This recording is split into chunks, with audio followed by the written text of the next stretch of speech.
What's up, everybody? Stixx here from Tsunami Cables. I just wanted to say a little quick word here before this video and podcast starts. I messed up whenever we decided to do the podcast here with Anthony and Lou from Defy The Tyrants. We had having a good time. They were here. We were doing a bunch of stuff, hanging out, talking, telling jokes, all sorts of good, fun stuff. And I was setting up the podcast, and I totally forgot to even set up the video camera.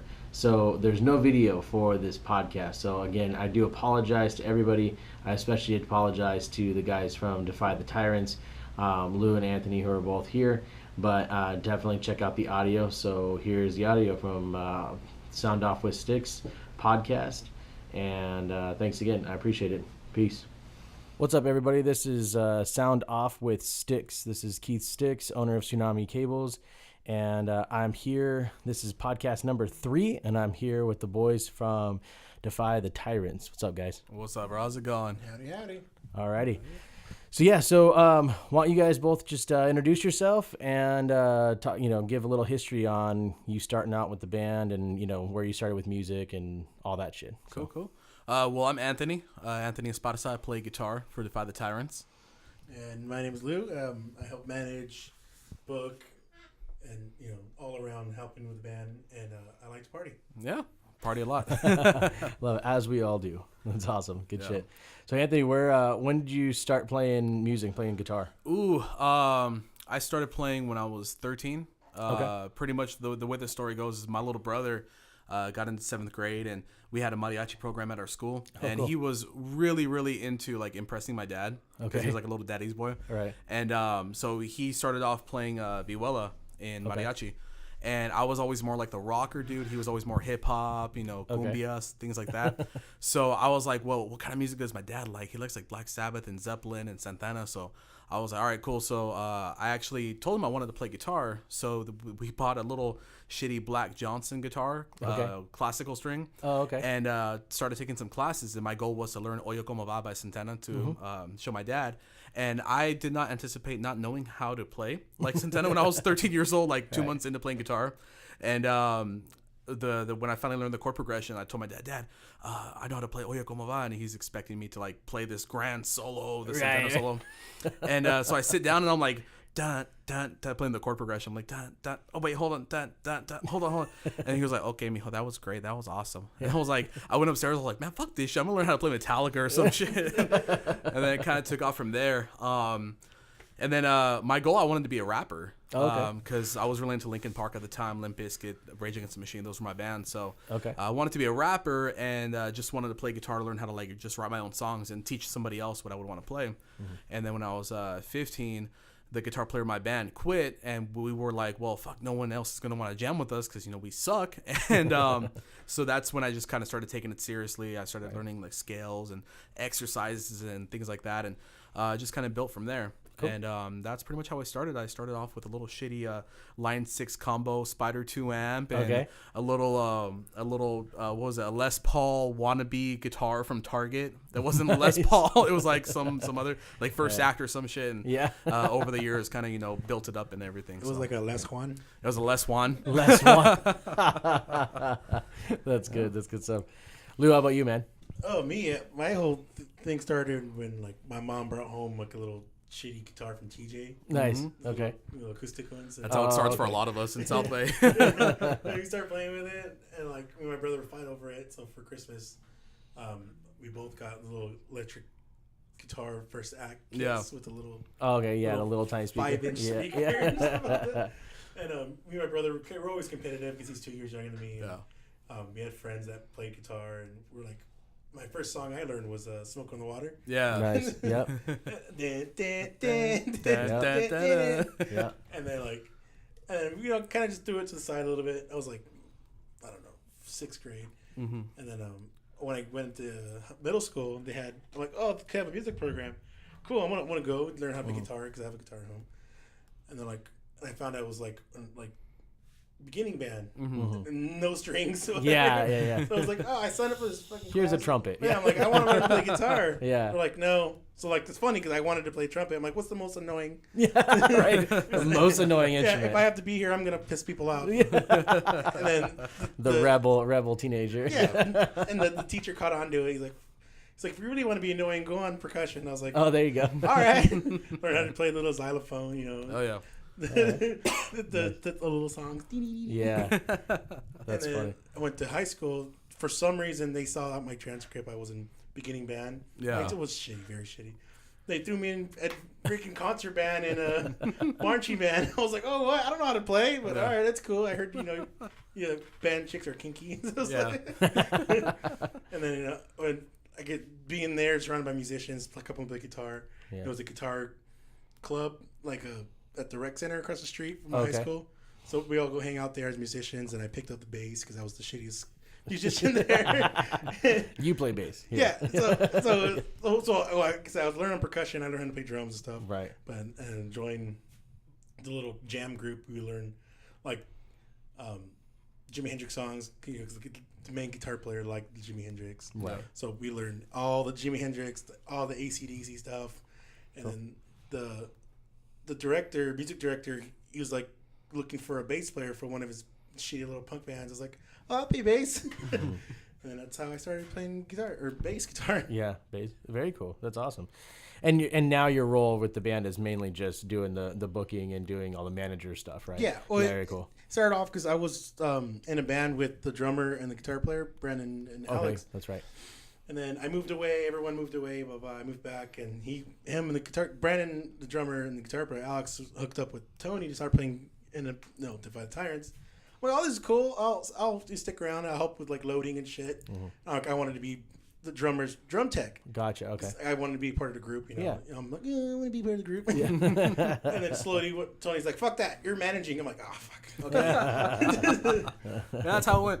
Yeah. Tony's like, because he's like, I want to move away from the managing.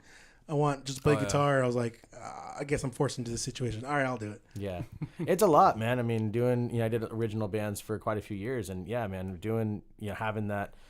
Have to do all of the, like we were talking earlier, social media and do the booking and getting paid and getting everybody to the gig and make sure everybody's gear is good and all. I mean, there's so much crap to deal with, and be an artist, and be one of the guys in the band. Yeah. So yeah, it's definitely helpful when you have somebody else to be able to just take care of those responsibilities. So very cool, awesome. Well, Defy the Tyrants. Let's talk about the band. Cool.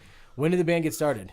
All right, so I'm gonna try and condense the story down. Yeah, that's cool. It's a lot of history. It's all good. We got time. Sweet. So I went to high school with Lou's other band, Drained, which Alex and Brandon was in, which he just mentioned. And I've known Alex, our guitarist, since I was 15, 16 years old, and he was always too cool to hang out with me. He was always really good, and I was this little shitty guitar player trying to learn. Mm-hmm. And I always wanted to be in a band with him. Over the years, we started talking. We realized we have a lot of chemistry, but he had his band, I had my own band, 3030. And but we'd always play a lot of shows together, so we knew each other really well, especially myself, Alex, and Brandon, and Lou and John from Drain. So my band 3030, we broke up after 8 years in I want to say August of 2016. That's when we announced we were over, and one of the hardest decisions I made, because we had been going for 8 years at that point. And I was the manager from day one, doing everything that Lou does now. I was doing for that band, and so I quit music. I put all my equipment up for sale. I was going to sell everything off. I just did not want to do it anymore. And then I saw that our drummer Brandon had posted that he had just came back from Vegas. He moved back down to San Diego. And this is after a couple of years that he was living in Vegas. And I was like, you know what? My girl was like, you know what? You need to jam. You need to do something productive, because you're just sitting at home and, not doing much. It's you need to play music. So I hit up Brandon and I was like, hey, let's jam. Let's, just make this a weekend thing where we just hang out, jam, drink a couple of beers, just hang out. Right. And then after that, that's how the band started to build. We wrote a couple songs. We're like, oh, wow, these songs are actually kind of cool. Got our bass player, Alberto, who's from my band, 3030.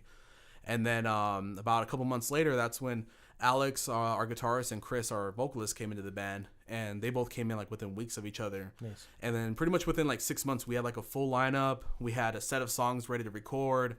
And then that was around the time Lou came in. Lou started just coming over to hang out and have a couple beers and chill with us. And then, hey, I'll help out with this. I'll help out with the drums and this and that. And then with his role in the band, it kind of built. Everything in the band has built organically. Nobody's actually said hey, you're the manager of the band. These are your roles. It's just we all kind of started taking on certain things. That's cool.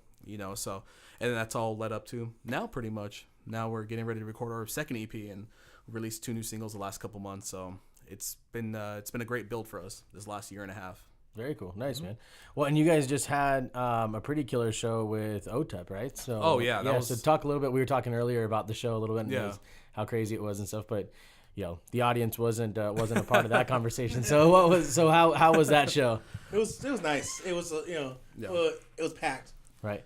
It's hard for like local bands to kind of pack that place because people can again. Like, if you're not a big band, we're not going to watch you. Right. That's brick by brick, right? Yeah. Which is like, San Diego's a weird scene. Yeah. Like every band just has like a whole group of friends that go out and hang out and do stuff.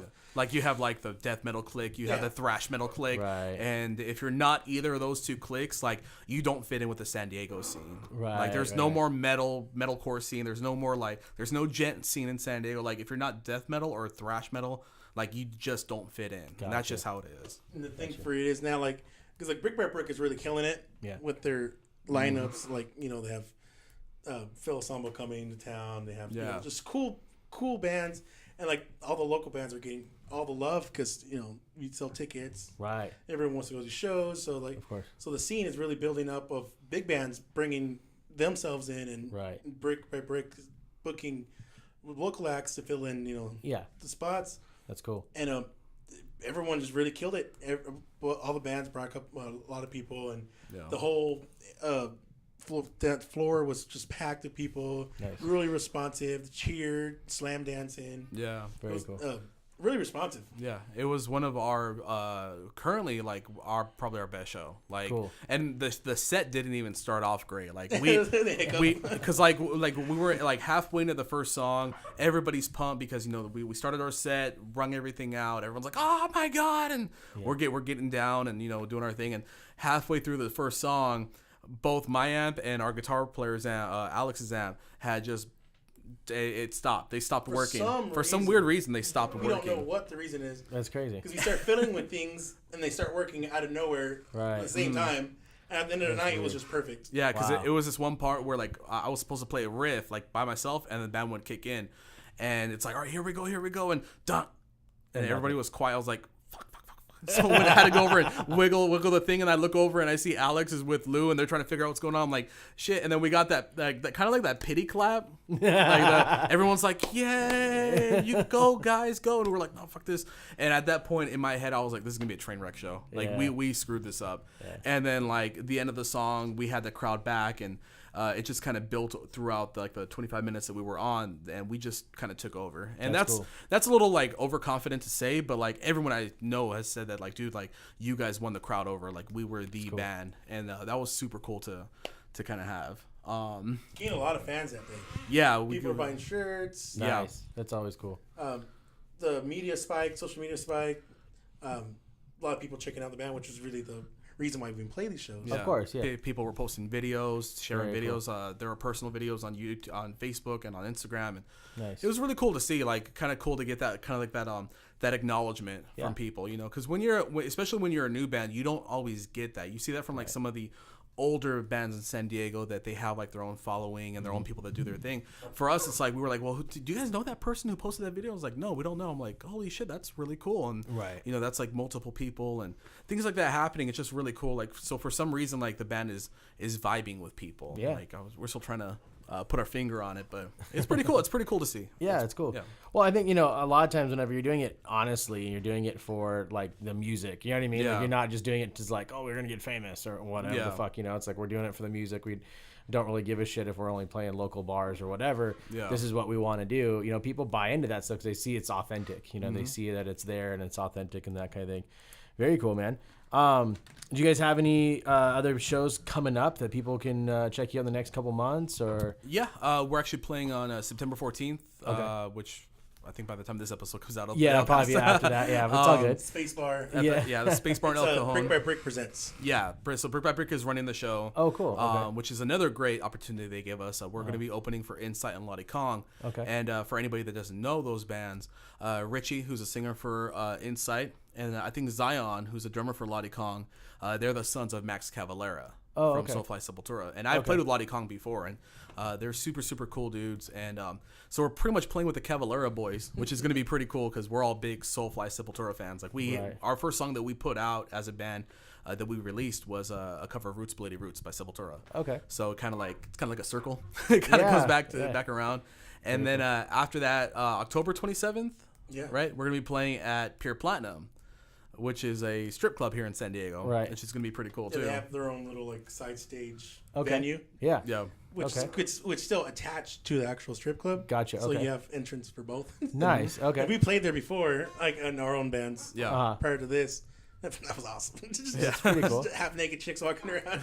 Yeah, absolutely. No, that's rad. There's a place that I think it's still around in Corona, that a little north of us, that is the same thing. It's like one big building, and basically in the center of the building is like where the kitchen is.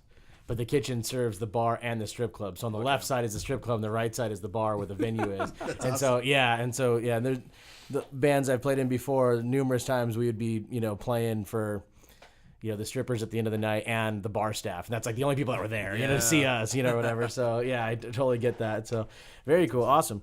All right, well, let's start in with some of these questions. Sweet. We kind of went over this one a little bit, but maybe we can go over it again. What was the first guitar that you got, and when did you get it? So for me, are you talking about real guitars? Yeah, let's go real guitars, because I mean I know we mentioned maybe not like the first act, like maybe not the step aside from Target for a second. Yeah. And my first guitar. My first real guitar was a Dean Razorback that I got when I was 18 years old. Nice. And that was my favorite guitar for a long time. It played so beautifully. Like, I got small hands, so I love that the neck was so small, and the bridge was like a little higher up. It was so good. It was such a great guitar, and I loved it. And over the years, it got worn, and I was very punk rock with it. Like, I didn't give a fuck about the tone. I just liked playing it. And that was my first real guitar that I got, was that Dean Razorback. It was white. It was beautiful. I love playing it. Yeah. And when was that? That was 2007. Okay. 2007 I got that. Cool. Okay. And do you still have it? I have it. It's like somewhere in storage right now. Right. Okay. Yeah. I'm pretty much like, my thing is like when my son's like 10 or 11 years old. Oh, cool. I want to kind of fix up the guitar, give it a nice polish, and give it to him. That's cool. Because all the musician kids, he'll probably know because he's really into music.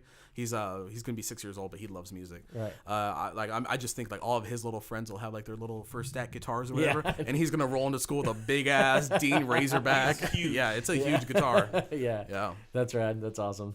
Lou, how about you? I got mine 2005. I was in high school. Okay. My mom knew I was going to that music program across the street from high school, so I got really good grades in my junior year. Okay. So in the summertime, she's like, "Oh," I'm like, "Oh, hey, mom, I want a bass guitar." She's like, "Well, you have a guitar." I'm like, "No, I want a bass guitar." Right. Not that shitty first act. You got me.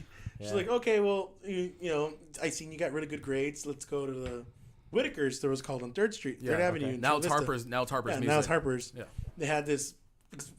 My mom, single mom, 3 kids. She's like, "Well, we can't get an expensive one." I was like, "Oh, they have like $5 a week or whatever." Right. Yeah. Plan going on. She's like, "Oh, we could do that." So she bought me this $299 PV Millennial Series 4-string bass. Okay. This is super dope bass. Yeah. It was like a sunburst black. Nice. Okay. It was super dope. I loved it. I didn't have a case for it. I just threw it over my shoulder and walked around. And I ended up selling it. Oh, okay. I feel so bad for selling it. This is my first. My mom bought it for me. Right. We didn't have any money growing up. I sold it because I joined a band. They ended up getting an endorsement deal. Okay. With the way I had custom made guitars. Okay. And they gave me this fretless bass guitar. Nice. EMG pickups, active. Cool. Badass bridge. Literally called Badass Bridge. Okay. Rover tuners. I was like, I don't need. I'm not allowed to play my bass. Right. So we endorsed, and we're flying to Chicago, and I'm like, fuck, I don't have any money. So I ended up selling it for $200. And ticket was like $150, whatever. To one of my homies, Rick. Yeah. Oh shit, Rick from Beheading the King. And he gutted it. He put everything on it, and then maybe last year, I'm like, "Hey, did you sell that bass?" He's like, "No, I sold it." I'm like, "Fuck." Yeah. He's like, "I sold it to the pawn shop." I'm like, "Fuck." Oh yeah. I feel so bad because my mom bought it for me. Right. Yeah. That's cool. No worries. All right. So, what guitar or Lou bass I have guitars too. Okay, well, yeah. Okay, so bass or guitar. Would you save if it was in a burning building? So you've got all your equipment in a burning building. You got to run in and grab one axe. What's it gonna be? Okay, I have so much storage though. I have 3 guitars. I have a PRS Santana version model that Marcos from the Guitar for POD. Oh, okay, he produced one of my albums for my old bands. Oh, nice. Okay. That's the reason I got PRS birds tattooed on my shoulder, Uh-huh. my arm. He gave it to me. Oh shit. Okay. Wow. And That's a hell of a gift. And that's one guitar. Okay. And I have another guitar, a bass guitar. It's a Gibson Grabber with sliding pickup. I've had that forever too when I was other bands. And then I have a white P bass, but it's a Squier, but it's a badass Squier. Okay. I recorded with it, and everything has been on tour with me for years and years. Gotcha. But I would have to say that PRS. Yeah, the PRS would be. Yeah. Even I'm a huge POD fan, so when he brought that, I was like, "Son of a bitch!" Yeah. Tony was super jealous. I was super jealous. I was like, "Man, I don't even want to touch that thing. Like that's how much I love it. I'm like, I don't want to touch it. I'm gonna fuck it up somehow. Yeah. I don't want to be the one who drops it. So that would be my. That'd be it. Grab my PRS. Yeah. Grab the PRS and run out. So like even if it's like a fantasy guitar or whatever. Well, like, one that you own. One that I own. Yeah, okay. one that's yours. It would be the Schecter. Fuck, the new one. The Schecter. My white one. I'm sorry. Oh yeah, your Diamond Series. My Diamond Series. That's a Demon 7. Yeah, Demon. It's a white one. It's beautiful. I love 7-string guitars. So like okay. I've always wanted to play 7-string guitars. And then the new one. He has an ESP. The ESP Eclipse. 407. 407. I know his gear more than he does. It's because when I was like in the market to buy like a second guitar for myself, I was like, because for a while we just had 3 7-strings, mine's, Alex's, and we had one backup. My backup. Yeah, my guitar. I had a 7-string. So I was like, I want to get one like just my own secondary. So I was like in the market, and I was looking at a Schecter something 47 or 48. So when he had like found my new one, the ESP, I keep getting that one mixed up with the other one because it's a similar model. It's like a similar like Les Paul kind of body series, so it's like okay, it's gorgeous. Like it's a Les Paul. Nice, gorgeous guitar. Very cool. It's the EMG pickups, the 87s and 81s. It's got the everything you want, a mahogany, right. Rosewood neck, fretboard. Yeah, nice, very cool. All right. What is the worst thing that has happened to you on stage? Oh shit! This is always a good one. I have my story ready. All right, go for it. I was playing in a shitty bar in Santee, called not the Navajo, Second Wind Santee. Second Wind Santee. Yeah. I remember that. I remember that. And I was playing in Drain. We were on stage because it's a high stage. Yeah, I have played this stage. And they even have a higher drum riser. Yep. So second song in, right? We're playing. I used to play there for many years, but I gained a little weight, it happens to all of us. But I went to jump off the drum riser, right? And I hit my head on the sprinkler system on the roof. That threw me in a loop, right? I landed wrong. My right knee popped out. Oh shit! Yeah. And I hit the floor. And it hurt like a motherfucker. Yeah. So I sat on the drum riser, finished the entire set. I was put in the car. Everyone had to put all the gear away, and then they drove me to the emergency room.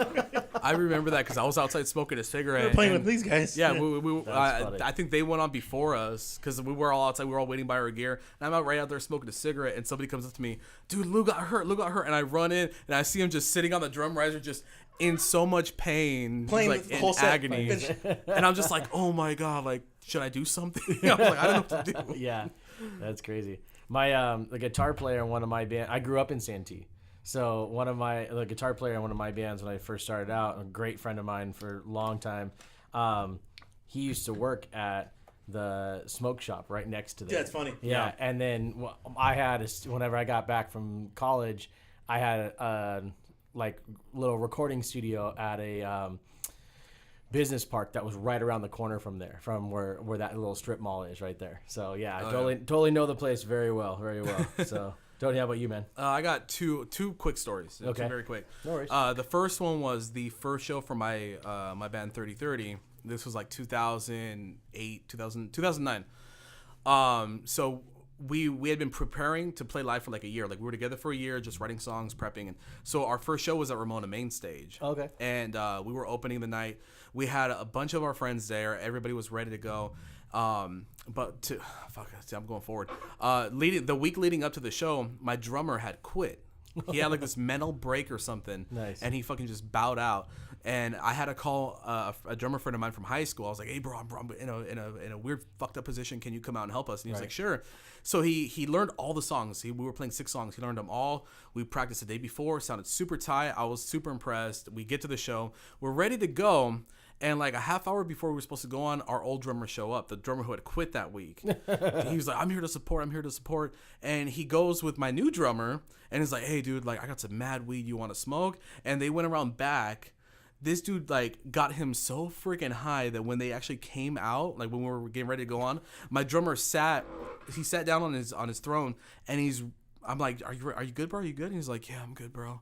And I'm trying to like explain it like, because it's very easy to do with my hands, but I'm like, all right, are you ready to go? He's like, yeah, I'm ready. I'm like, all right, cool. So we turn off the lights. We had this intro playing. We're ready to go.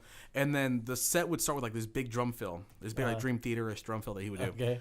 And I'm like, I hear the click because we had like a click in the background on our monitor, and I hear it. I'm like, all right, where the fuck is it? And I look over, and he's just staring at his snare. I'm like, what?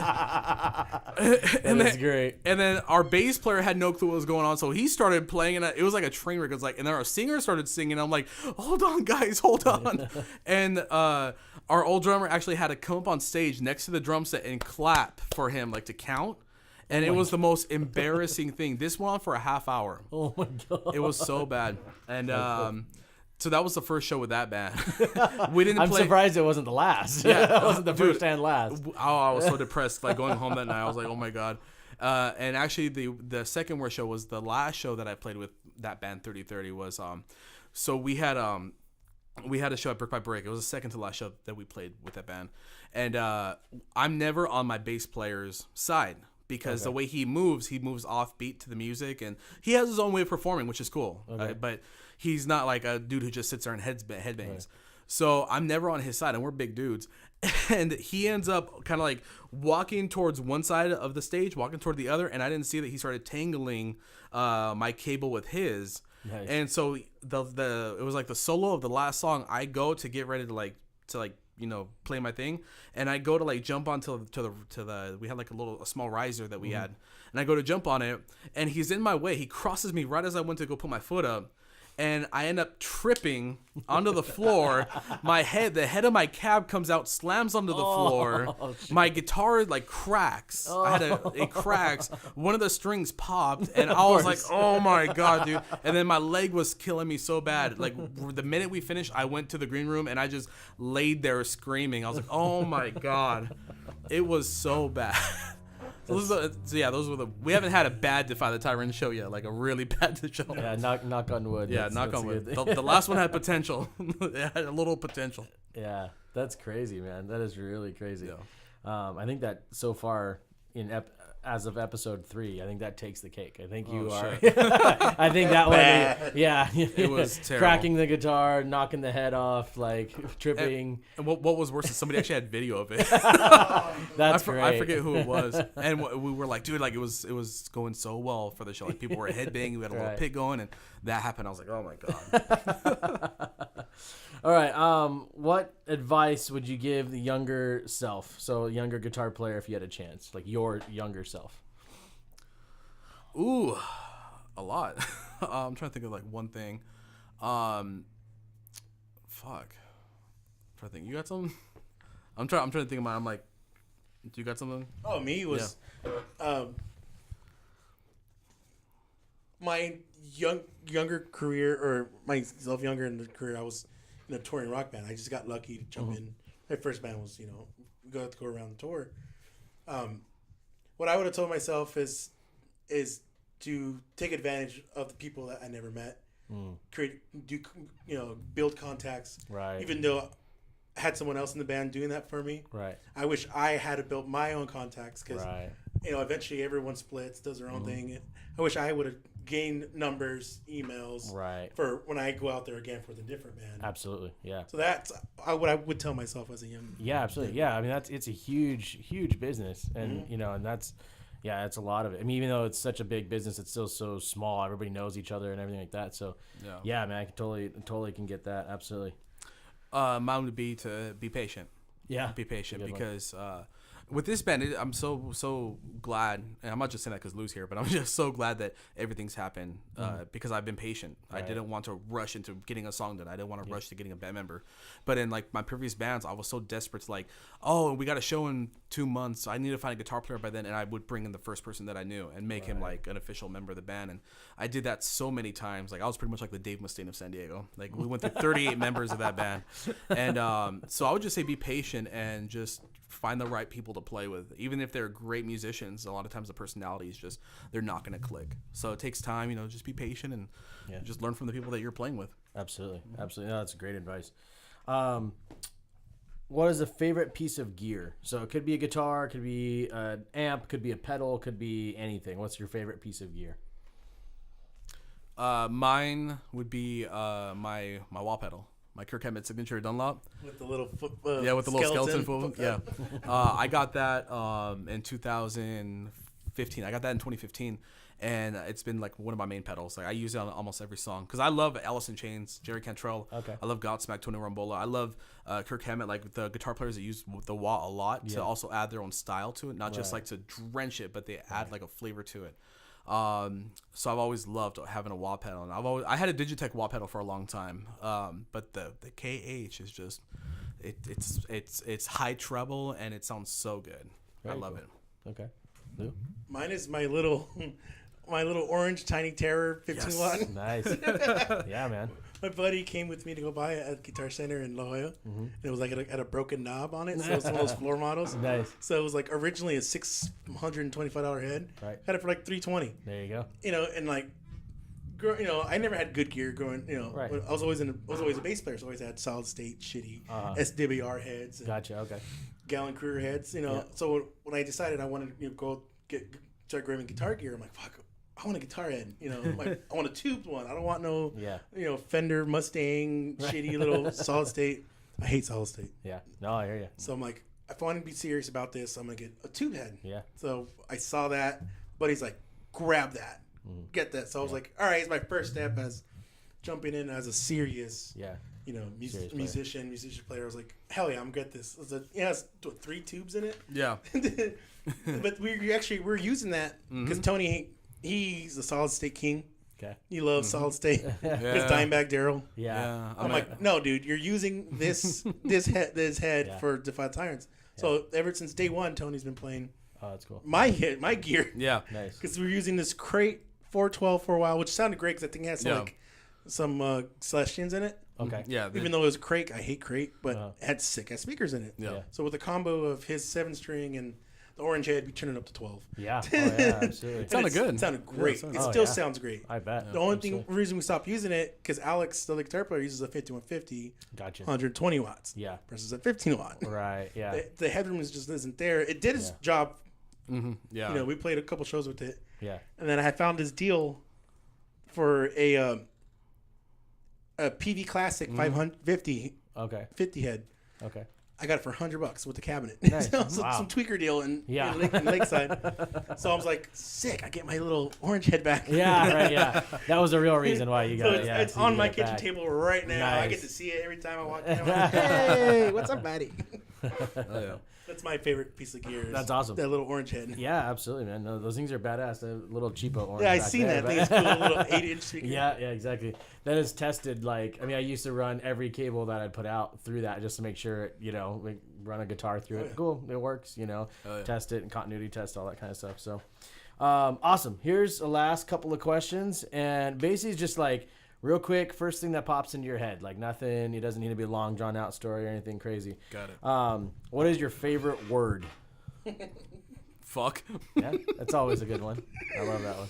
Fuck. Yeah, all right. Fuck's both of them. All right. Because I'm sorry. No, go for it. Yeah, go ahead. I moved to the high desert. Okay. Right. Before that, I was watching a bunch of vlog videos of more dudes riding motorcycles. Okay. With little GoPros on the helmets and stuff. Yeah. I'm like, oh, dude, I want to do that. So, I bought a motorcycle, bought a GoPro and everything. I spent like a good $1,500 on gear. Yeah, I'm sure. To vlog. And I did do a couple of vlogs. I put them on YouTube. And my wife's family watched them. I was like, oh, fuck. Yeah. And they're like, hey, you like to say fuck a lot. Yeah. I'm like, yeah, I'm sorry. It's like, it's that tick that people say, Yeah. I say, fuck. Yeah. It's like, so, fuck. So anyway, so I was at Yeah, store now. Fuck. I was getting, Yeah. So, like, they call me out. I'm like, yeah, you sure like saying fuck a lot. All right, what's your least favorite word? Money. Money? Money. Okay. That's it for me, money. Least favorite is money. That's interesting. Okay. I like money. I just don't like talking to my friends and family about money. Okay. Yeah, it's Nothing wrong a with that. tough thing. Yeah, absolutely. Lou, how about you? I fucking hate Yeah. Yeah, I've been really trying to get better at that. I do that a lot. It's like, especially with the talking and stuff like that. And you're trying to like think, and the brain's not going as fast as the mouth is. So you put in that fuck, and then it clicks. You're like, oh yeah, that's the next thing. Gotcha.